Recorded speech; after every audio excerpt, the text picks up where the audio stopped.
I need to get this down. My therapist says writing it out like a timeline might help me process it, and honestly, I've been a lurker on these true crime and creepy encounter boards for years. I just never thought I'd be the one posting. Before I start, you need to understand something about me. I've always been the go with the flow friend. The one who never checks to see if the front door is locked. The one who talks to strangers on the subway. The one who thinks everyone has good intentions. I'm naturally disorganized, a little flighty, and highly allergic to conflict. My friends used to joke that my survival instincts were in the negative digits. I'm not laughing anymore. If there's one thing you can take away from my story, let it be this. Do not ignore your gut just to be polite. It started in late September. I was 24, living alone for the first time in a ground floor apartment in a pretty quiet, leafy neighborhood. It wasn't a luxury complex, just an older brick building with big windows and a small patio that faced a communal courtyard. I met him on a Tuesday.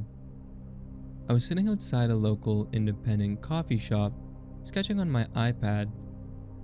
I noticed a guy standing a few feet away, just hovering. He looked completely average, maybe late 20s, thinning brown hair, wearing a faded gray hoodie and jeans. He looked nervous, shifting his weight from foot to foot.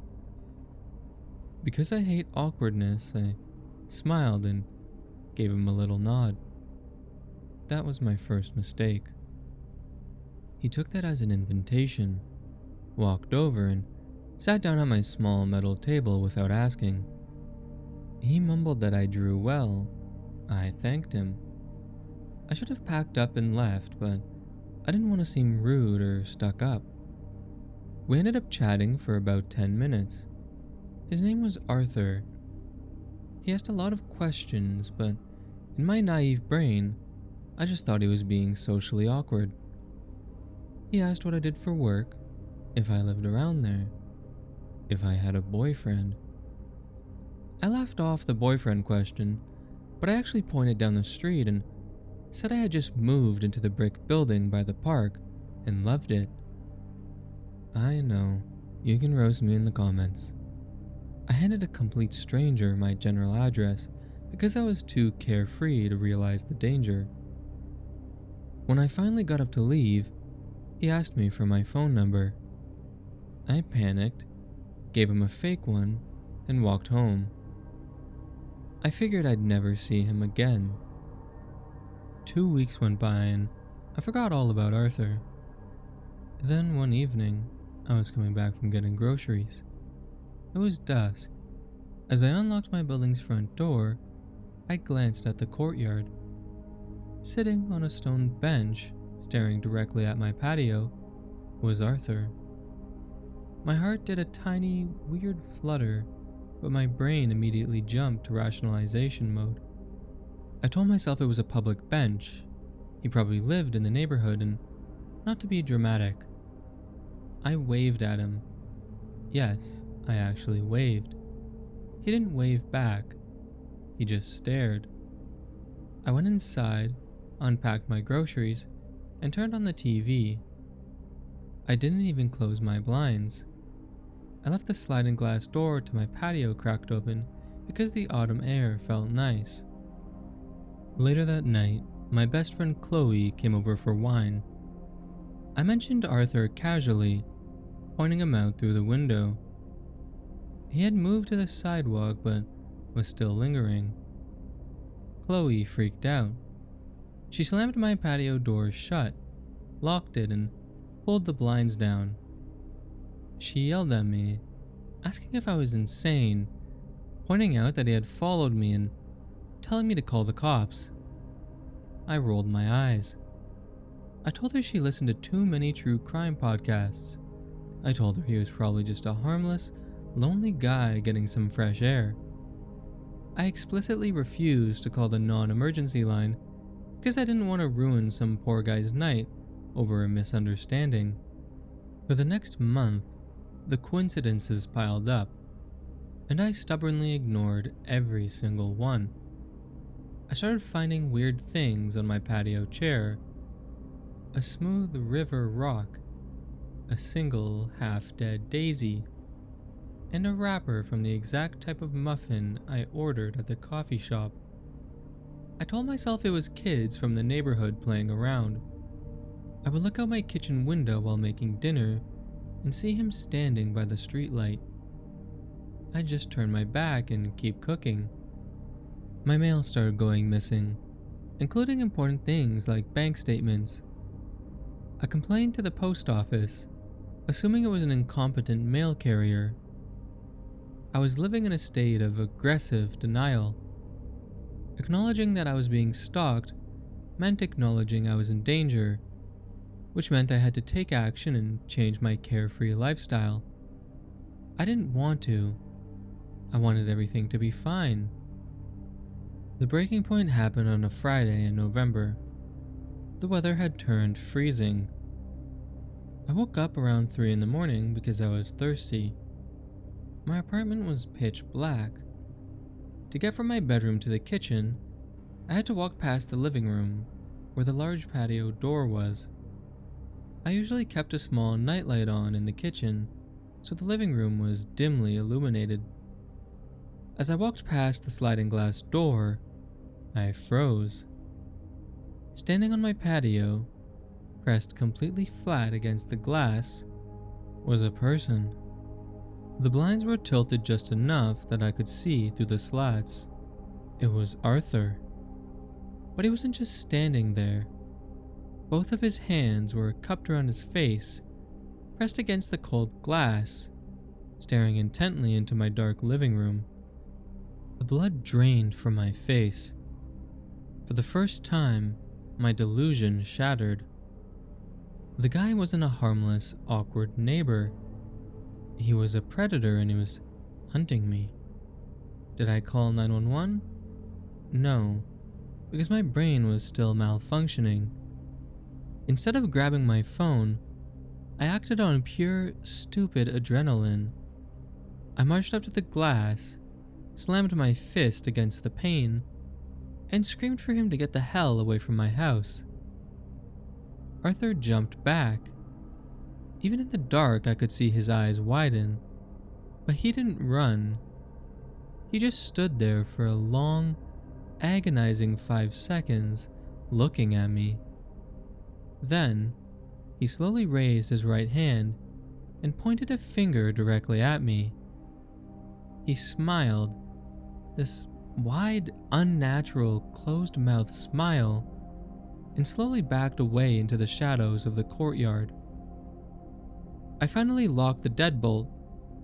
I grabbed a kitchen knife, took it into my bedroom, locked the door, and stayed awake until the sun came up. I told myself that if he came back tomorrow, I would call the cops. He didn't wait for tomorrow. He waited exactly 3 days. It was a Monday night. I was exhausted. I hadn't been sleeping well and the paranoid adrenaline was wearing me down. I had checked my locks 3 times before going to bed. At 2:14 in the morning, I woke up to a sound. It wasn't a loud crash. It was a very quiet, rhythmic sound coming from the living room. It sounded like heavy fabric tearing. I lay perfectly still in my bed, staring at the ceiling, my breathing shallow. Then, I heard a dull thud. It was the sound of the sliding glass door hitting the frame as someone tested it. I had locked it, and I had wedged a wooden dowel into the track, thanking God Chloe had forced me to buy one. I slipped out of bed, grabbed my phone, and crawled into my closet. I pulled a pile of winter coats over my head and dialed 911. My hands were shaking so violently I dropped the phone twice. When the dispatcher answered, I whispered that someone was trying to break into my apartment, that he was at the patio door, and begged them to hurry. The dispatcher asked for my address, which I gave. She told me cars were on the way, and then I heard the sound of glass shattering.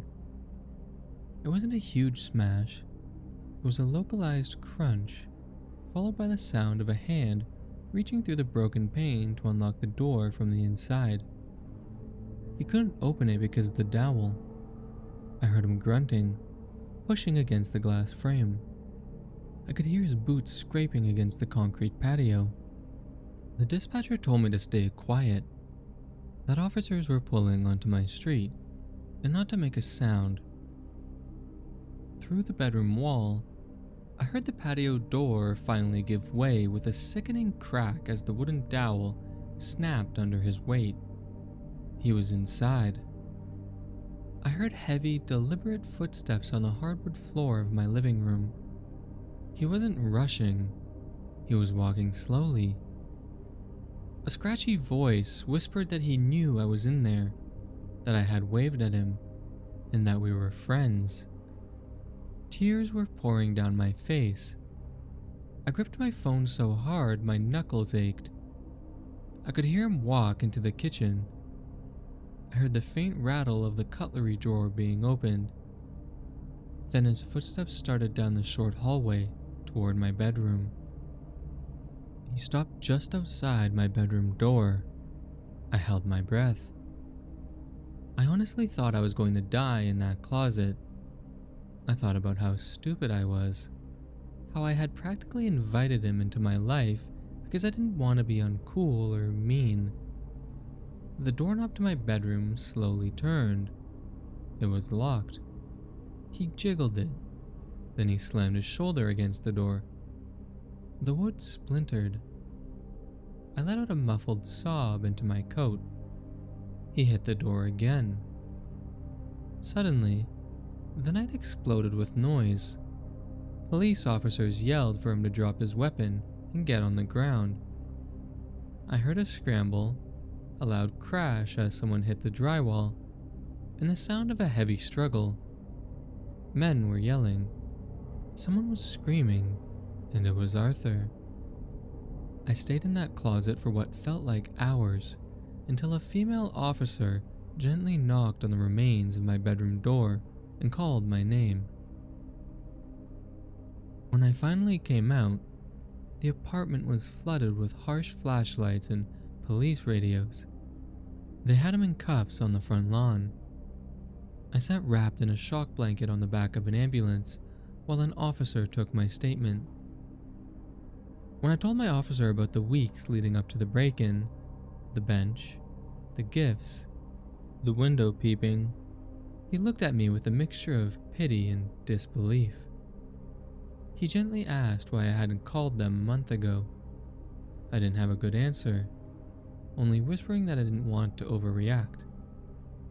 The officer let out a heavy sigh. He told me that when they tackled Arthur in the hallway, he wasn't just carrying a knife from my kitchen. In his pockets, he had heavy-duty zip ties, a roll of duct tape, and printouts of the very few photos I had on my public Instagram. He had been planning this for weeks. Arthur went to prison. It turns out I wasn't his first victim, just the first one he escalated with this quickly. I broke my lease the next day. I moved back in with my parents for 6 months. I am no longer the carefree, go-with-the-flow girl. I'm hyper-vigilant. I check the locks 4 times before bed. I have security cameras, window alarms, and I do not talk to strangers at coffee shops. Being polite is not worth your life. If someone makes you uncomfortable, if your gut is telling you something is wrong, listen to it. Scream, make a scene, call the police, be rude, be crazy, be anything but a victim. Stay safe out there, everyone.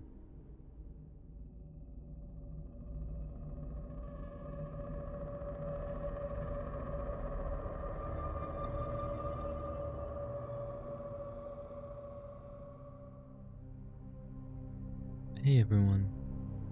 I've been on this forum for years, reading other people's stories late at night when I can't sleep. I never actually thought I'd be making a post of my own, mostly because I always believed I was too boring to be targeted by anyone. I wanted to share what happened to me because it completely shattered my reality and made me realize that the scariest threats aren't always the strangers hiding in the shadows. Sometimes, they're the people standing right next to you, holding the flashlight, pretending to help you look for the monster. I'm using a throwaway account for obvious reasons, and I'm shaking just typing this out, even though it's been over a year since the nightmare officially ended. I need to get this off my chest, and maybe it will serve as a warning to someone else. I am a deeply private person. I don't overshare online. My social media accounts are locked down tight, and I live a pretty quiet life, working a mundane corporate job in logistics. I thought my boring routine made me invisible.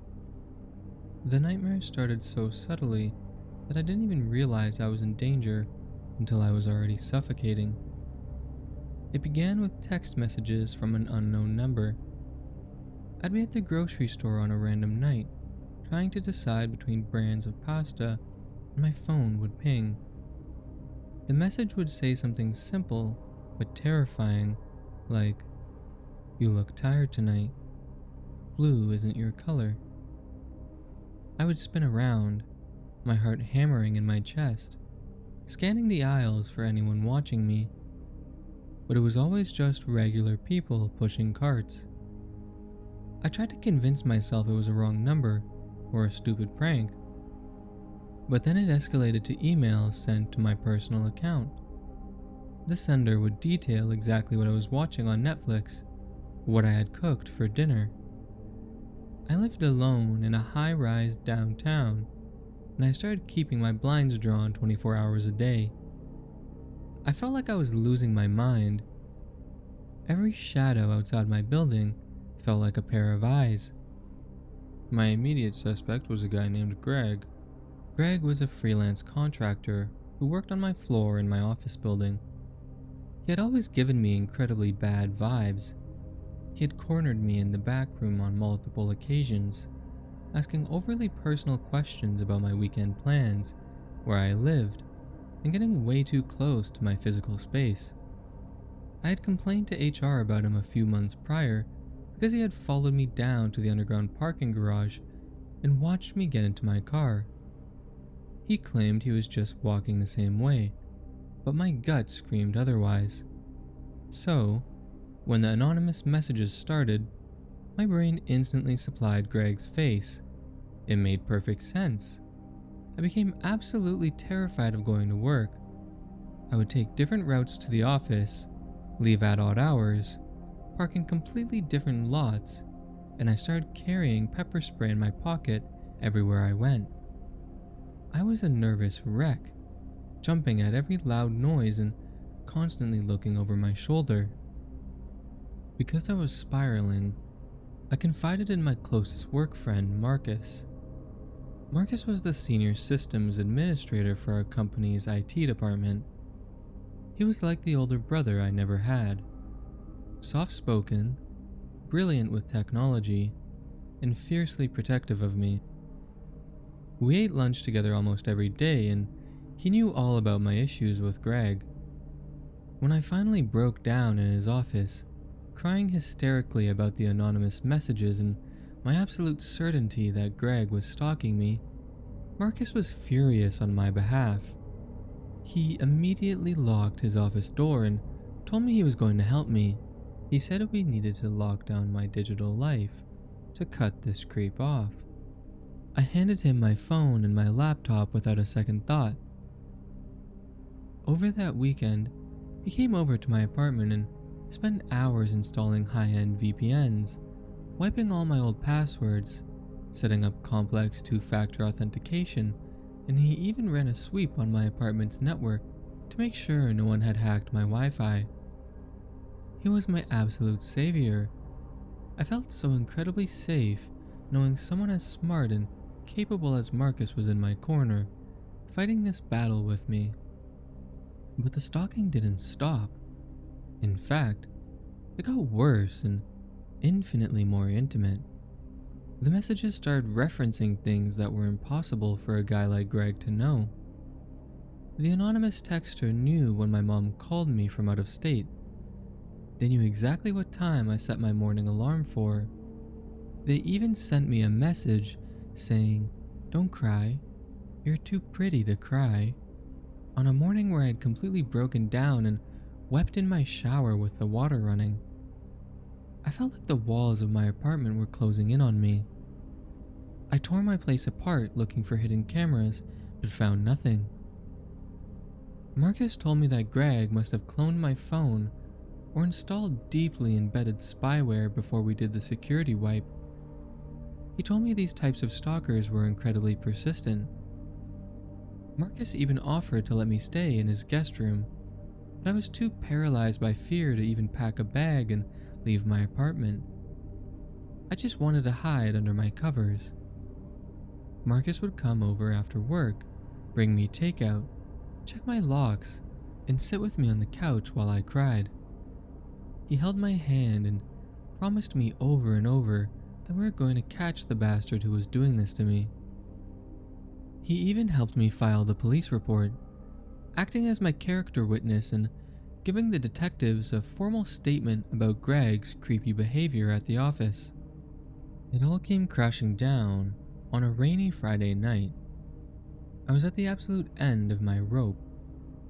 Marcus had come over to check my router logs to see if he could trace an IP address from the latest batch of emails. He was sitting at my kitchen island with his laptop open, typing away while I was in the living room trying to fold a basket of laundry just to feel somewhat normal. He asked if I could grab him a glass of water. I walked into the kitchen, set the glass down next to his computer, and he briefly stepped away to use my bathroom down the hall. He left his laptop open. I know I shouldn't have looked.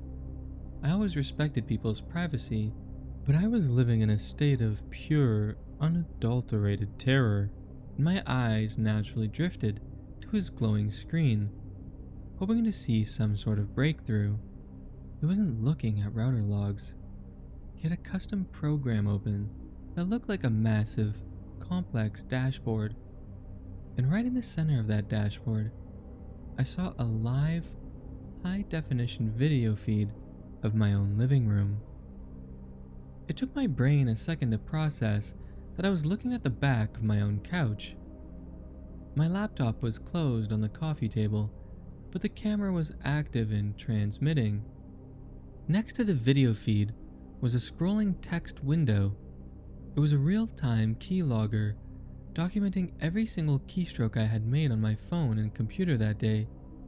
And right below that, minimized on his desktop, was a massive master folder labeled simply her.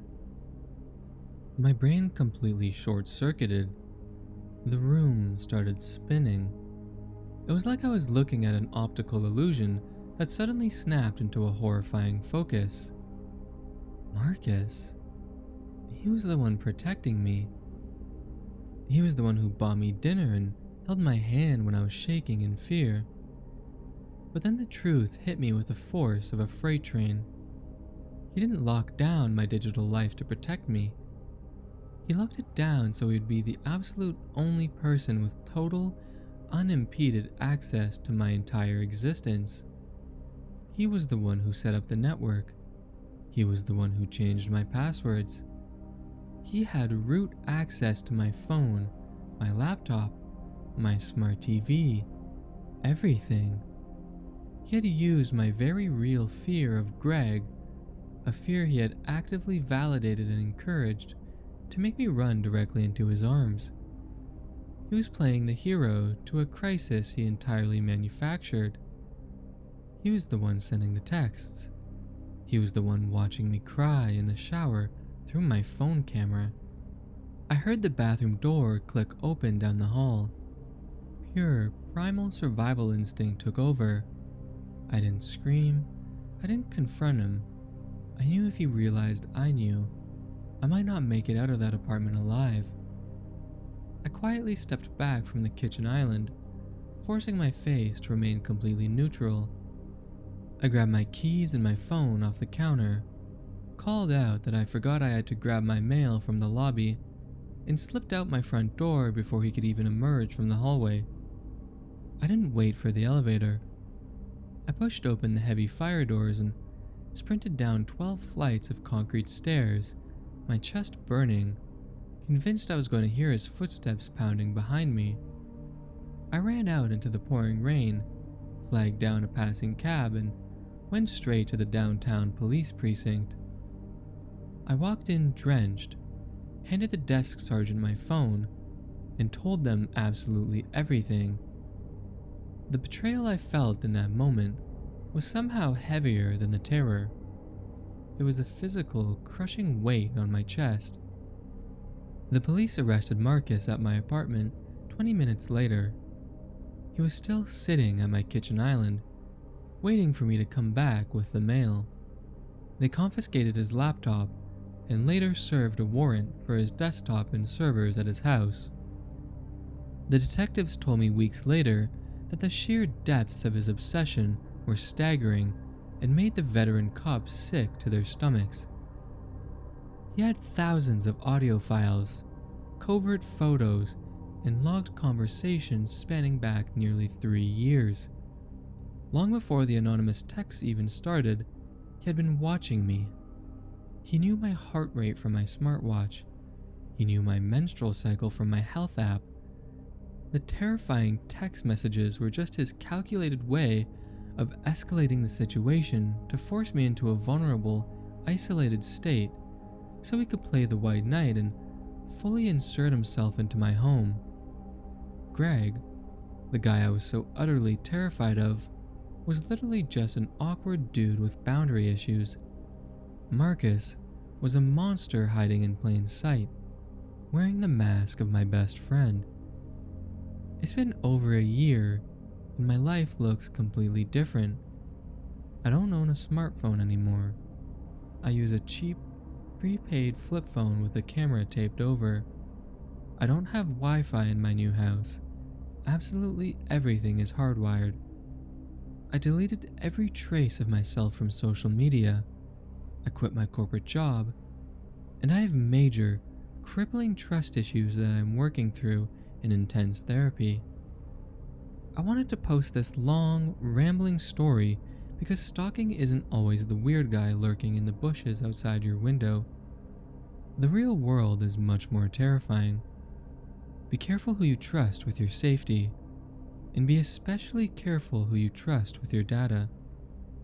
If something feels off, even if your rational brain says this person is your absolute best friend and savior, listen to your gut.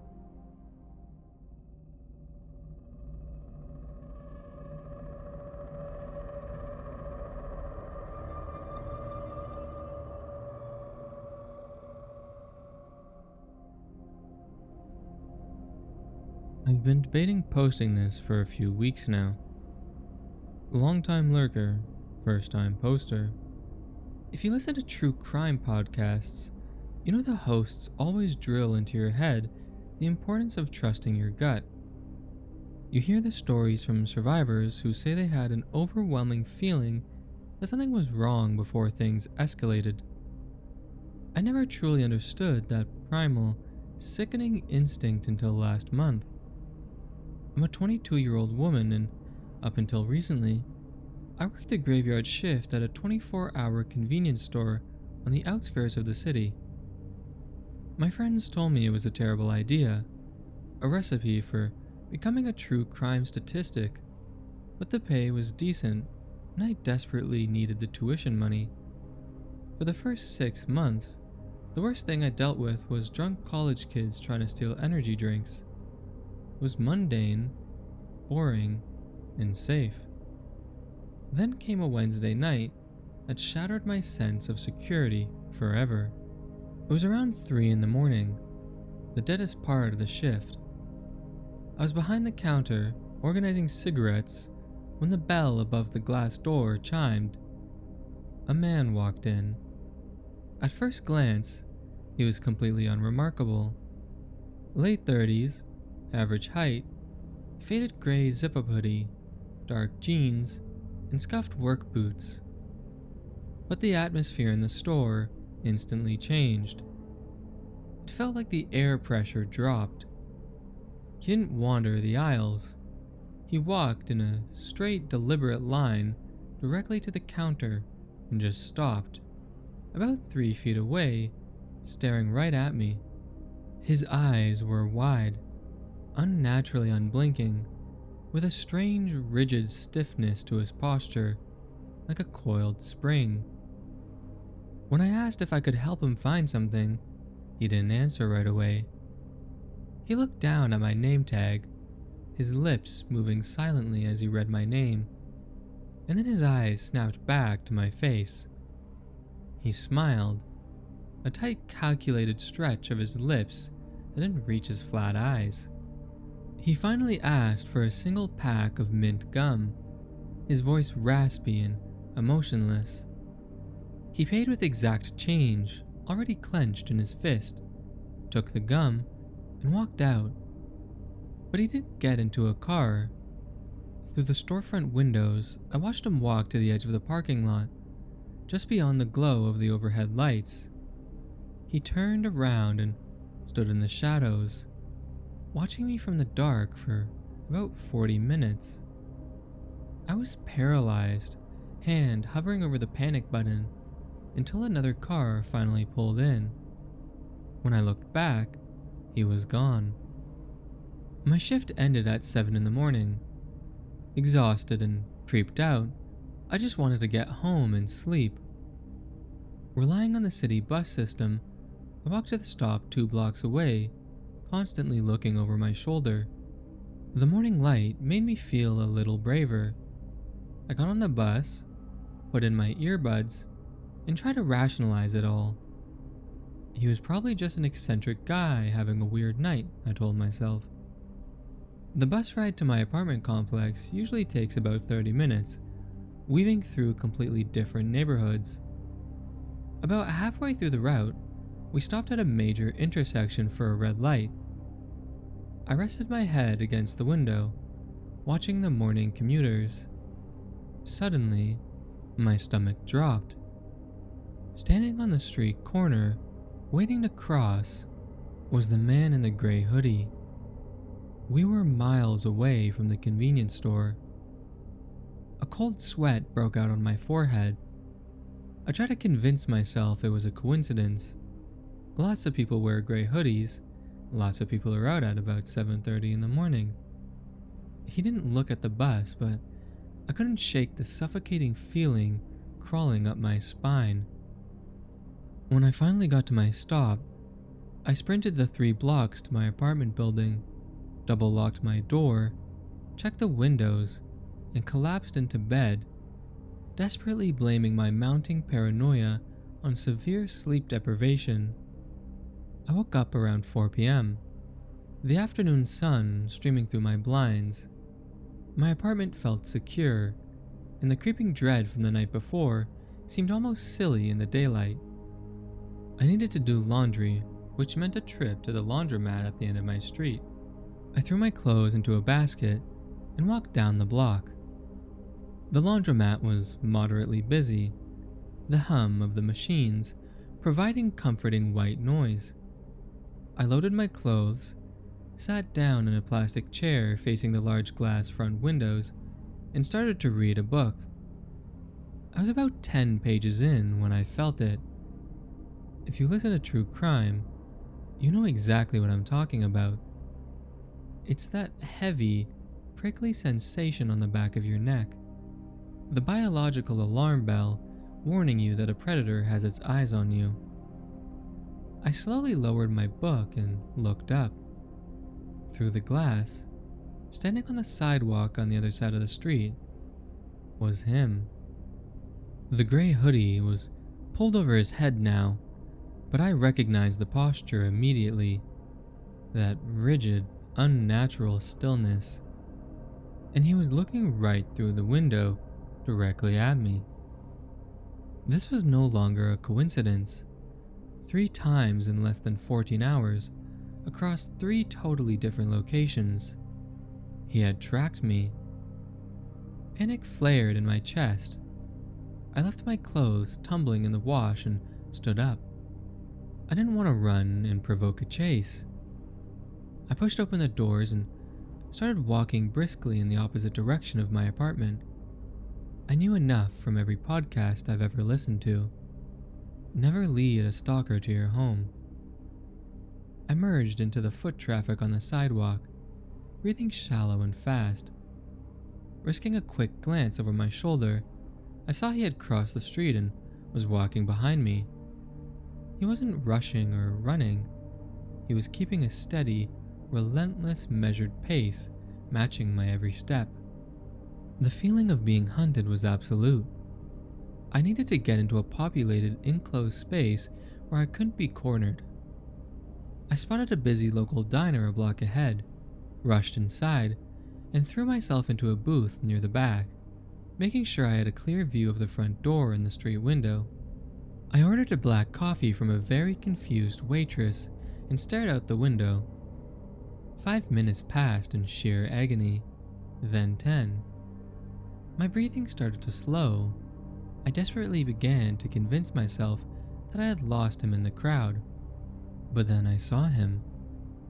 He didn't come inside the diner.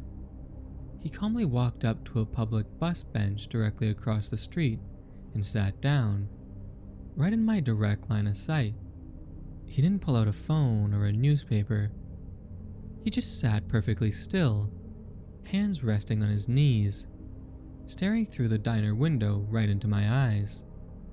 The psychological torture of it was unbearable. He wanted me to know he was there, that I couldn't escape. Shaking uncontrollably, I put out my phone and dialed the police non-emergency line. I explained the situation to the dispatcher, my voice cracking. I told them a man had been stalking me across the city since my shift at the convenience store.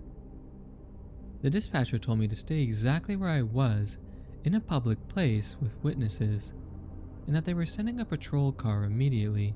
It took the police roughly 15 minutes to arrive. In those 15 minutes, the man on the bench didn't move a single muscle. He just kept that dead-eyed, predatory gaze locked on me through the glass. It was a terrifying display of control. When the black and white police cruiser finally pulled up to the curb, flashing its lights, the man didn't panic. He didn't sprint away like a typical criminal. He calmly stood up, shoved his hands into his pockets, turned his back, and started walking down an adjacent alleyway. I jumped out of my booth and ran outside to flag down the officers, pointing frantically toward the alley. One officer stayed with me, while the other drove around the block to intercept the man at the other end. My hands were shaking so violently I spilled coffee all over the sidewalk. 10 agonizing minutes later, the second officer returned. His expression told me everything. They hadn't found him. The alley led to a labyrinth of dense residential streets and apartment complexes. He had simply vanished into the city. The aftermath has been a living nightmare. The police took my statement, but the harsh reality of the legal system is that without a name, a license plate, or physical crime having been committed beyond acting suspiciously in public, there was very little they could do. They escorted me home and advised me to call 911 if I saw him again. I didn't sleep a wink that night, sitting in my living room with all the lights on, clutching a kitchen knife until the sun came up. I called my manager the next morning and quit on the spot. 2 weeks later, I paid the penalty to break my lease, packed my entire life into a rented van, and moved 3 hours away to live with my parents. I know some might think I overreacted, that maybe he just lived in my neighborhood. But if you listen to enough true crime, you learn to trust your gut. Your primal instincts know when you are being hunted. I never found out who that man was or how he tracked me. But even now, months later, every time I see a gray hoodie in a crowded room, my blood runs ice cold. If you're reading this, please, listen to that little voice in your head when something feels off. It might be the only thing that keeps you alive.